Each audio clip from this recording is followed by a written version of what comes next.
오늘 다윗은 요압이 도저히 이해할 수 없는 명령 한 가지를 내리고 있습니다. 그 명령은 바로 브엘사바부터 단까지 이스라엘 숫자를 계수하고 돌아와 내게 보고하라 였습니다. 요압은 아무리 다윗의 명령이지만 도저히 이해할 수 없는 명령이기에 다윗을 향하여 이렇게 말합니다. 3절입니다. 여호와께서 그 백성을 지금보다 100배나 더하시기를 원하나이다.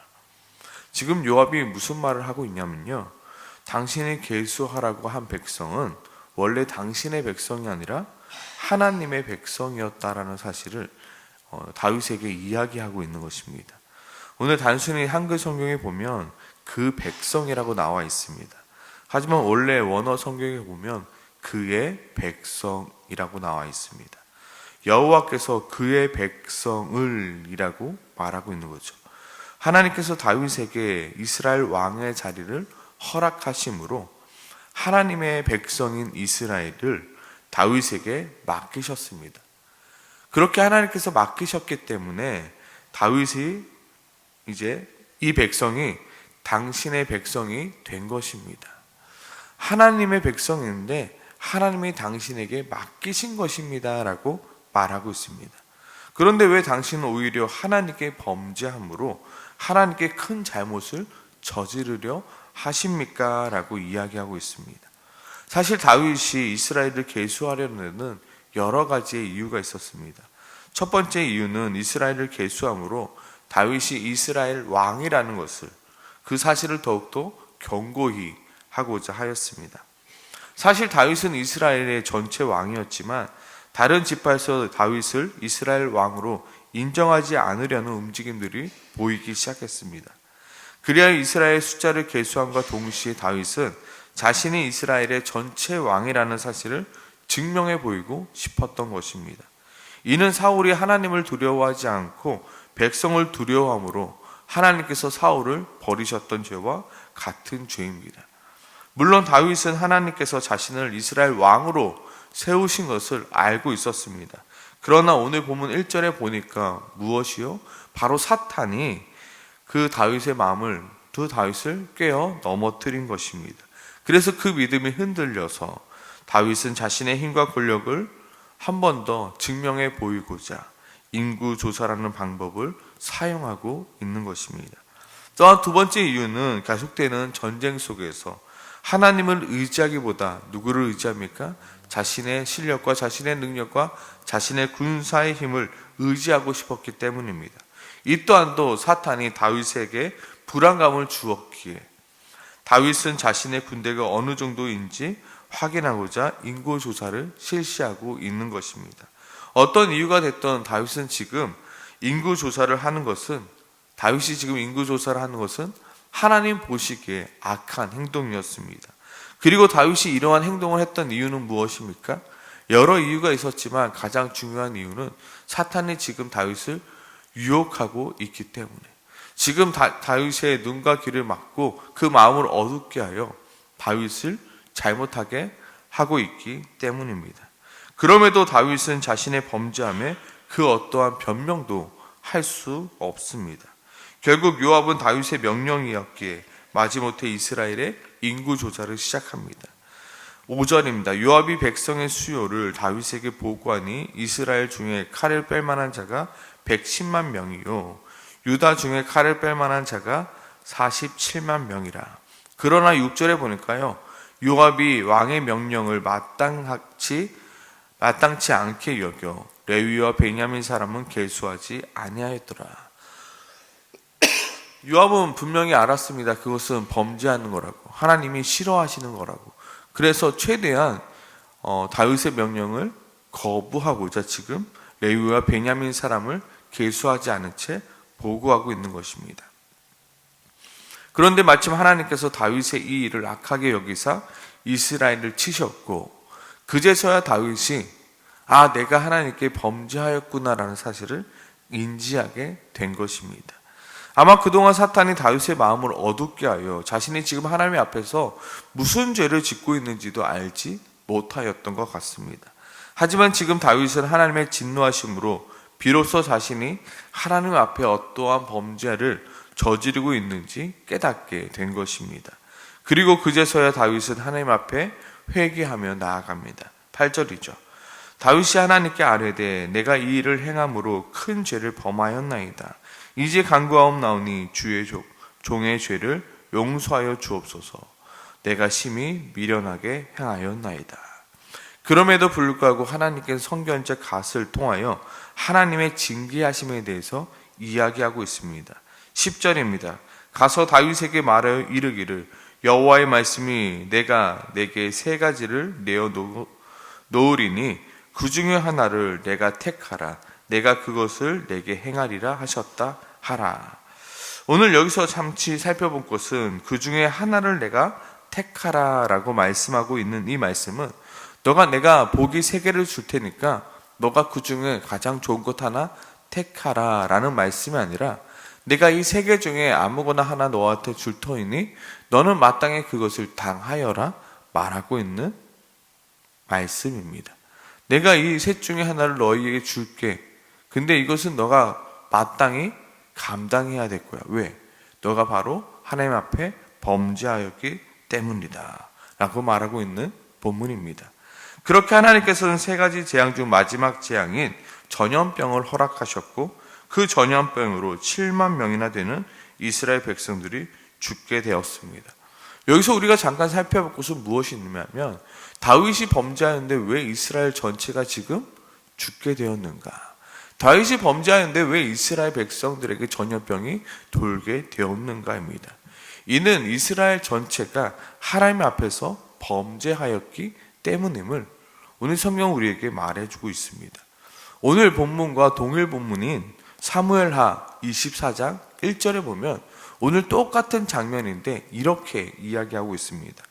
여호와께서 다시 이스라엘을 향하여 진노하사 그들을 치시려고, 이스라엘이 범죄하여서요 하나님이 그들을 치시려고 어떻게 하셨냐면요, 다윗을 격동시키사, 사탄을 통해서 다윗을 격동시키게 한 거죠. 가서 이스라엘과 유다의 인구 조사를 하라 하신지라. 지금 하나님께서 이스라엘 범죄를 이제 심판하기 위해서 다윗을 사용하신 것입니다. 어떻게 해요? 다윗이 죄악에 넘어지게 되므로 이스라엘 백성들에게 재앙이 내리게 된 것입니다. 물론 다윗이 사탄의 유혹에 넘어가 다윗이 하나님 앞에 범죄한 것은 맞습니다. 그러나 이 모든 것은 이스라엘이 하나님 앞에 범죄함으로 일어난 문제였음을 오늘 사무엘서는 말하고 있는 것입니다. 그런데 사실 오늘 본문 쭉 이런 범죄함을 나왔는데 가장 큰 그림, 왜 갑자기 다윗의 범죄함이 나왔고 왜 자꾸 인구조사가 나왔는가? 이것의 가장 큰 그림은요, 바로 하나님의 성전이 어디에 지어지게 되었는가에 대한 이야기를 하고자 지금 다윗의 범죄함이 나오게 된 것입니다. 오늘 역대상 21장은 다윗의 범죄함으로 시작하지만 그 이야기의 끝은 하나님의 성전이 지어질 땅에 대한 이야기로 끝나게 됩니다. 아마 내일 본문에 계속해서 이어지는데요. 다윗은 하나님의 심판으로 말미암아 두려워하였고 그 두려움 속에서 하나님의 긍휼하심을 바랬습니다. 그렇게 하나님께서는 16절에 보면요, 이스라엘을 멸하러 천사를 보내셨고 그 천사가 예루살렘을 멸하려고 하였을 때 여호와께서 보시고 이 재앙 내림을 뉘우치사 멸하는 천사에게 이르되 족하다, 이제는 내 손을 거두라 하시니 그때 여호와의 천사가 여부스 사람 오르난의 타작마당 곁에 서게 된지라 라고 나옵니다. 그때 내일 본문인 18절에 보면 여호와의 천사가 갓에게 명령하여 다윗에게 이르기를 다윗은 올라가서 여부스 사람 오르난의 타작마당에서 여호와를 위하여 제단을 쌓으라 하신지라. 이에 같이 여호와의 이름으로 이른 말씀대로 다윗이 올라가니라. 그렇게 다윗은 하나님의 말씀대로 오르난의 타작마당에 여호와를 위한 제단을 쌓게 되었고 오르난의 타작마당에서 여호와를 위한 제단을 쌓음으로 그 하나님의 재앙이 이스라엘에게 그치게 되었습니다.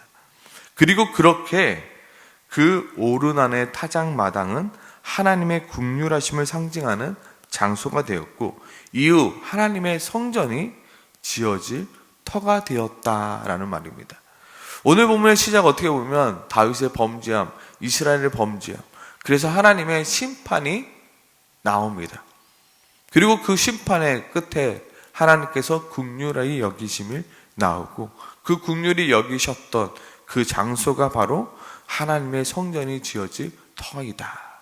사람들이 묻죠. 하나님의 성전이 왜 여기에 지어지게 되었습니까? 라고 이야기했을 때 이제 옛날 얘기가 나오는 거죠.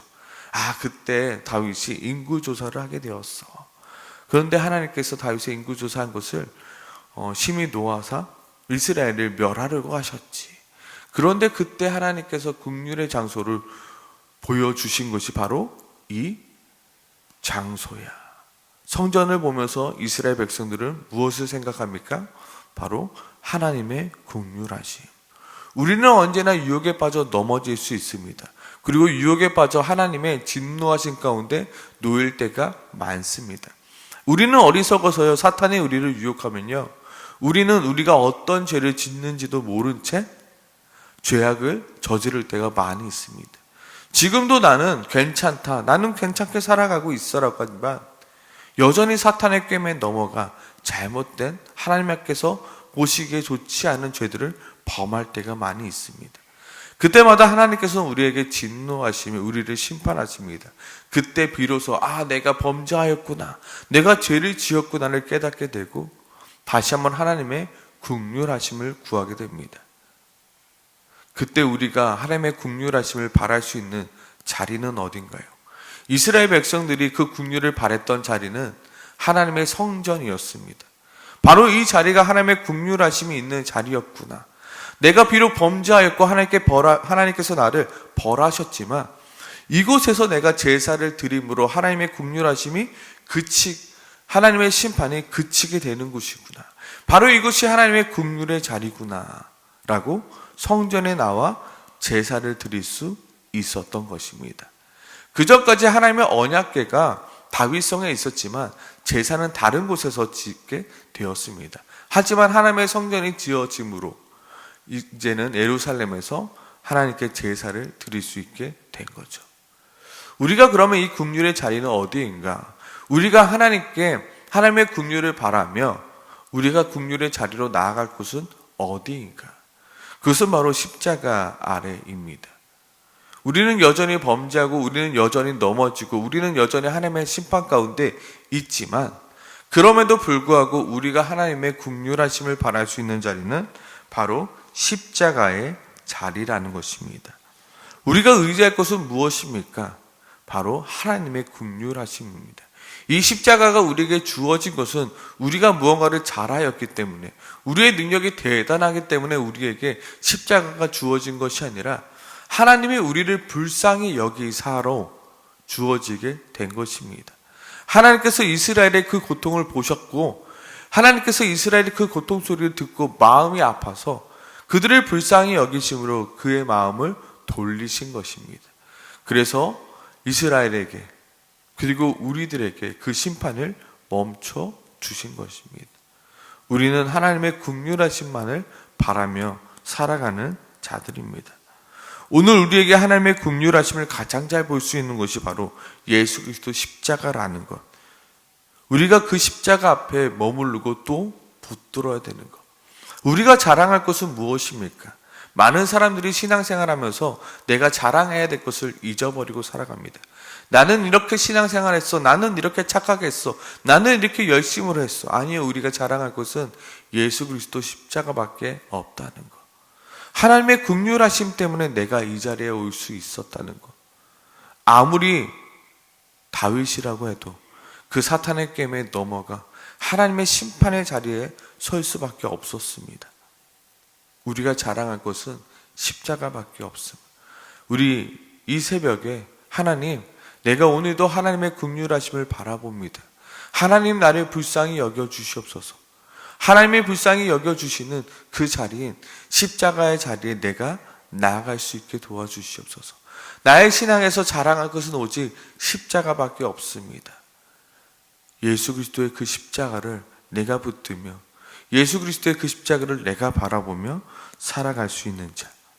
혹시 나의 신앙이 다윗과 같이 교만하여졌고 사탄의 깸에 넘어가 범죄하고 있음에도 내가 범죄한 줄 모르고 살아가고 있다면 주여 나에게 나의 범죄함을 알게 하시고 내가 다시금 회개의 자리요 십자가의 자리에 나아가게 해달라고 오늘 이 새벽에 함께 같이 기도하며 나아가기 소망합니다.